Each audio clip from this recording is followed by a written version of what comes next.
Kenapa tidak menjadi striker? Kenapa tidak melakukan upaya hukum yang disebut permohonan pra-peradilan? Tidak bisa kuasa hukumnya dan lain-lain mengatakan bahwa obscure libel misalnya atau sumir. Saya tidak pantas untuk menasihati Niki karena saya mantan musuh bebuyutannya Niki selama 6 tahun.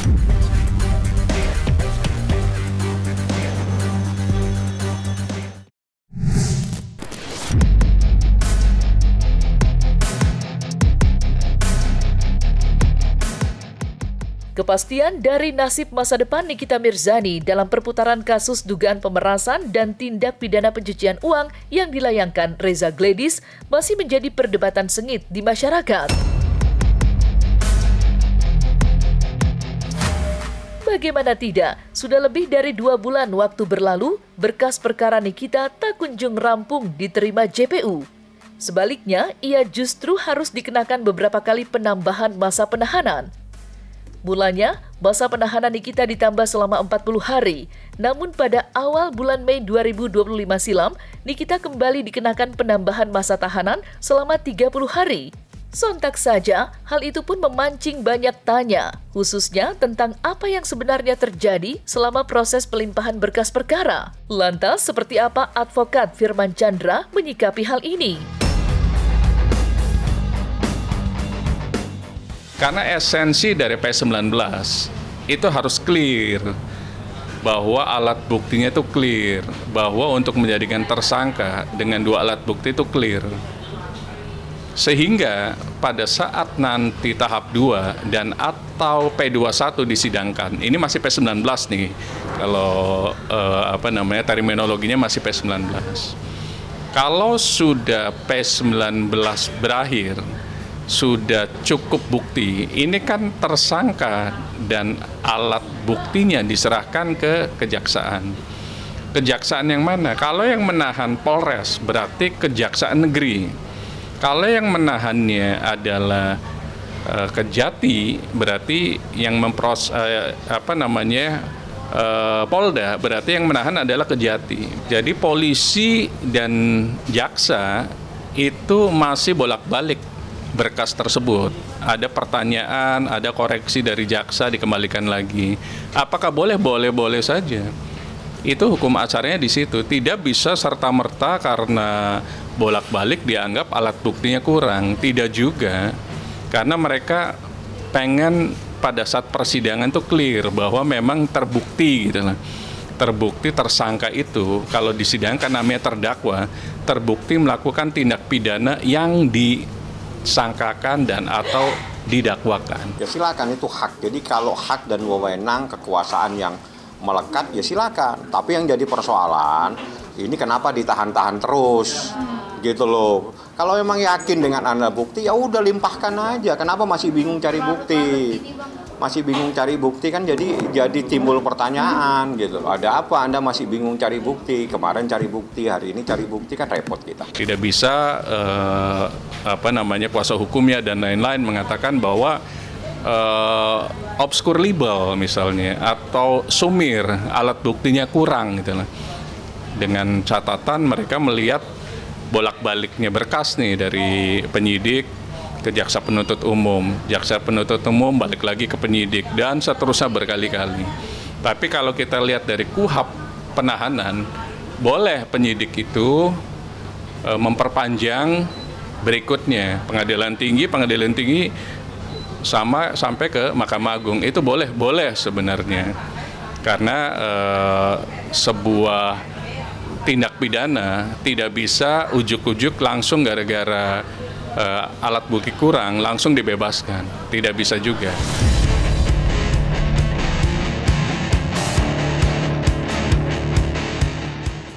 Pihak Nikita sendiri sebenarnya tidak berpangku tangan dan menantikan kepastian nasibnya begitu saja. Hal itu terbukti dengan adanya gugatan perdata prestasi yang dilayangkan oleh pihak Nikita Mirzani terhadap beberapa pihak yang diduga adalah Reza Gladys atau Bah Mufid serta beberapa kepala institusi negara. Namun menurut advokat Firman Chandra, langkah hukum yang seharusnya ditempuh Nikita bukanlah menggugat secara perdata, melainkan mengajukan permohonan pra-peradilan. Pasalnya, dengan mengambil langkah itu, Nikita Mirzani mampu membersihkan sementara namanya dari status tersangka. Lantas, seperti apakah penjelasan Firman Chandra terkait hal itu?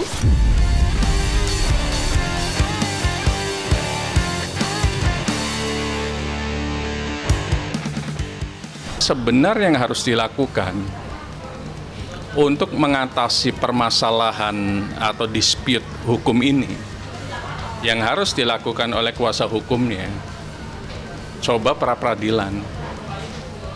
Hanya itu sebenarnya, coba lakukan pra-peradilan, permohonan pra-peradilan. Karena di selatan berarti ke Pengadilan Negeri Jakarta Selatan. Goalnya apa pra-peradilan itu? Untuk menghilangkan, untuk menghapuskan status tersangkanya daripada menunggu masa penahanan. Karena apa? Penyidik itu tidak mungkin mau membebaskan seseorang kalau alat buktinya lengkap atau menjelang lengkap. Tidak mungkin gitu loh, kecuali dibantah di pra-peradilan. Dan atau kecuali LP tersebut dihapus atau dicabut. Pilihannya dua, pra-peradilan atau LP tersebut dicabut oleh pelapor. Jadi daripada menunggu perpanjangan lagi yang secara analisis bahwa alat buktinya mungkin kurang lengkap sedikit gitu. Kenapa tidak menjadi striker? Kenapa tidak melakukan upaya hukum yang disebut permohonan pra-peradilan? Untuk apa? Menghilangkan, menghapus status tersangkanya. Itu sih sebenarnya kalau menurut kami, dibanding kalau mengambil celah hukum gitu loh. Nunggu perpanjangan berakhir. Jadilah striker, jangan pasif.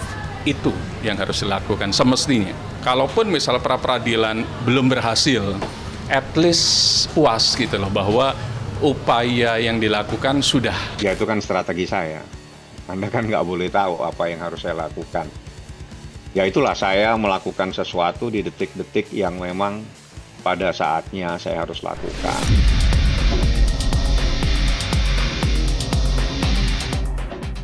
Tak kunjung tercapainya P21, tanda berakhirnya proses penyidikan juga dirasakan oleh pihak Dr. Reza Gledis selaku pelapor. Layaknya Nikita, pihak Reza pun ikut menyoroti dengan seksama perkembangan kasus ini.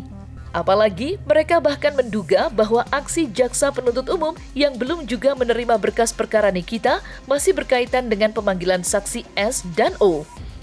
Julianus Paulus Sembiring selaku kuasa hukum Reza Gledis menduga jika JPU memang sengaja ingin membuat kasus ini menjadi satu gerbong. Lantas, seperti apakah Firman Chandra menyikapi potensi itu? Serta apa pula penjelasan Firman Chandra terkait sistem penetapan P21 di Kejaksaan?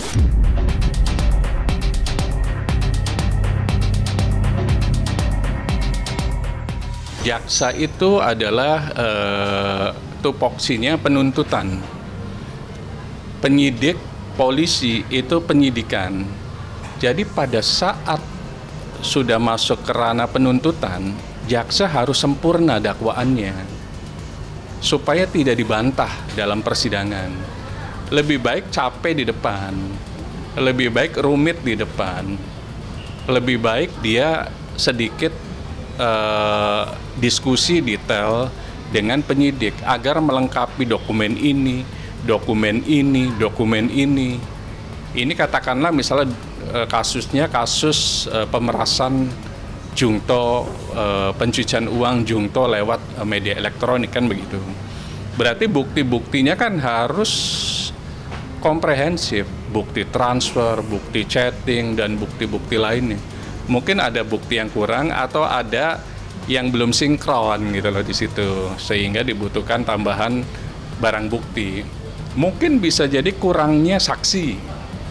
Mestinya saksi yang di BAP atau di interview oleh penyidik harusnya saksi A, tapi penyidik A belum ketemu misalnya. Akhirnya hanya B dan C. Bisa jadi di situ. Artinya apa? Artinya jaksa itu ingin membuat dakwaan nantinya itu sempurna dan tidak bisa dibantah pada saat persidangan, tidak bisa dieksepsi, sehingga pada saat putusan selanjutnya itu lanjut ke pokok perkara. Kira-kira begitu sebenarnya secara hukumnya. Dugaan kami adalah bahwa adanya petunjuk dari jaksa tentang soal bahwa penyidik itu harus meminta keterangan, ya, bukan hanya kepada klien kami dan kepada saksi yang menguatkan laporan klien kami, tetapi harus meminta keterangan kepada saksi yang lain yang dulunya juga sebagai orang yang dilaporkan oleh klien kami, yaitu dengan inisial O. Masa ada waktu? Semestinya sehari pun bisa selesai. Semua alat bukti, kemudian gelar perkara, naik ke tahap 2, sehingga penyidik dan alat buktinya termasuk tersangka pindah ke jaksa penuntut umum di Kejaksaan Negeri Jakarta Selatan. Sebentar lagi ya kalau menurut saya.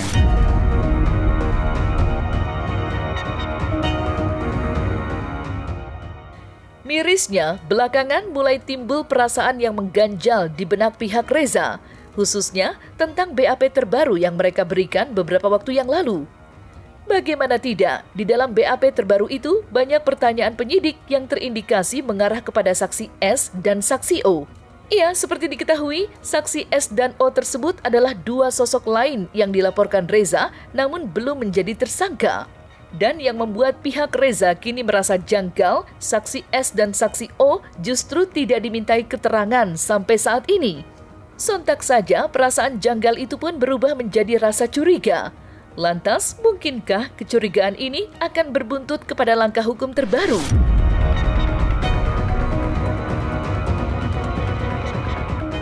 Perlu di sini juga kami tegaskan dan kami juga perlu peringatkan kepada penyidik Polda Metro Jaya agar janganlah bermain-main dengan perkara ini. Nah, kenapa kami bilang seperti itu? Karena berdasarkan BAP tambahan yang kami lakukan, semua keterangan itu mengarah ke saksi S dan saksi O.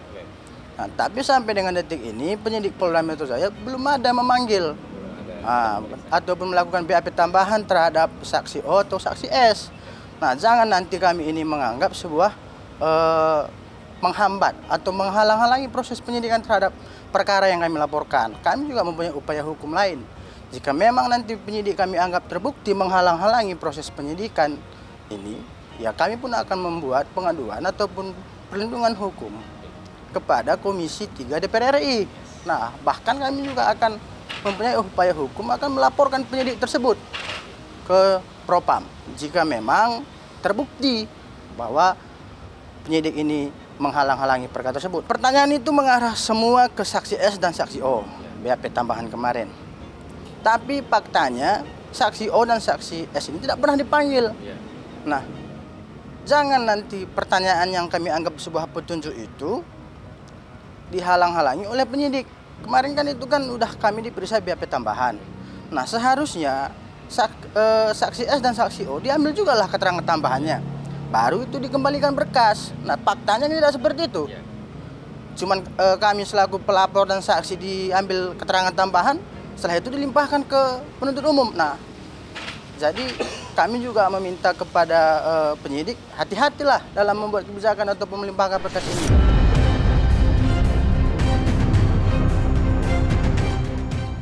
Terlepas dari rencana manuver hukum terbaru yang diduga-duga akan segera ditempuh kedua belah pihak, aspek yang paling mencolok perhatian dalam kisruh ini adalah nasib Nikita Mirzani yang kini masih meringkuk di balik jeruji besi. Buktinya, sederet rekan-rekan Nikita dari panggung hiburan tanah air kini mulai ikut bersuara. Salah satunya adalah selebritis Tessa Mariska. Ya, ketika ditemui tim Cumi-Cumi, Tessa Mariska pun berbagi pandangannya terhadap nasib Nikita. Tidak hanya itu, Tessa pun turut berharap Nikita dapat memetik buah manis pelajaran hidup dari kasus yang membuatnya harus merana sementara ini. Lantas, seperti apakah pengakuan lengkap Tessa Mariska terkait nasib Nikita Mirzani saat ini?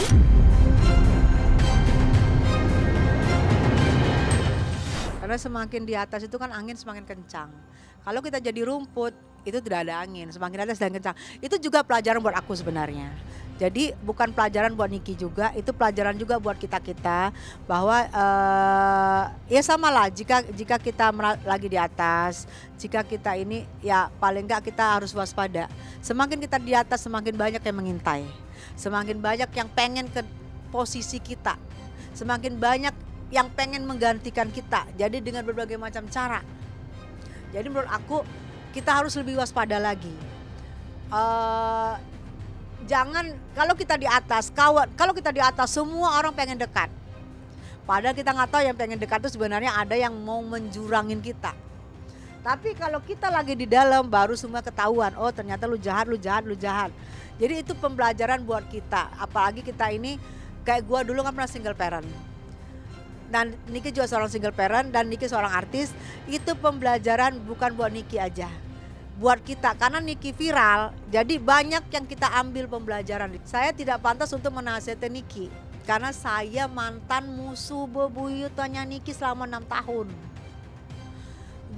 Nggak mungkin saya mau ngasihkan petua, karena saya ini musuh bukan temen, gitu loh. Jadi yang pasti ini adalah pembelajaran buat Niki, buat saya, dan buat kita semua. Jika kita merasa semuanya gampang, kita jauh harus lebih hati-hati dan mawas diri. Karena yang menyanjung-nyanjung kita tidak sadar itulah yang bisa menjatuhkan kita. Justru lebih bagus kita ada musuh, kita lebih hati-hati. Tapi yang menjatuhkan kita sendiri adalah, kan buktinya, maaf ya, circle-nya yang kelompok yang menjatuhkan ini kan rata-rata teman semua. Ada yang mantan teman, ada yang teman yayang-yayangan. Pokoknya itu circle-nya kan. Justru seorang Niki tidak sadar dengan circle-nya. Itu pembelajaran juga buat saya. Bahwa kita harus waspada di luar diri kita. Kita harus ada yang rahasia, harus ada yang dan kita jangan euforia. Euforia itu yang membahayakan, Mas. Kita merasa diri kita gimana, tapi di saat kita terpleset, kita tinggi, keplesetnya jatuh ke dalam, jauh. Kalau kita di bawah, kita nggak mungkin kepleset. Itu pembelajaran buat aku.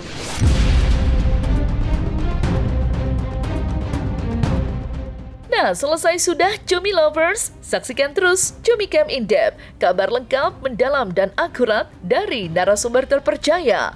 Dan jangan lupa untuk like, subscribe, dan juga share channel YouTube Cumi Cumi.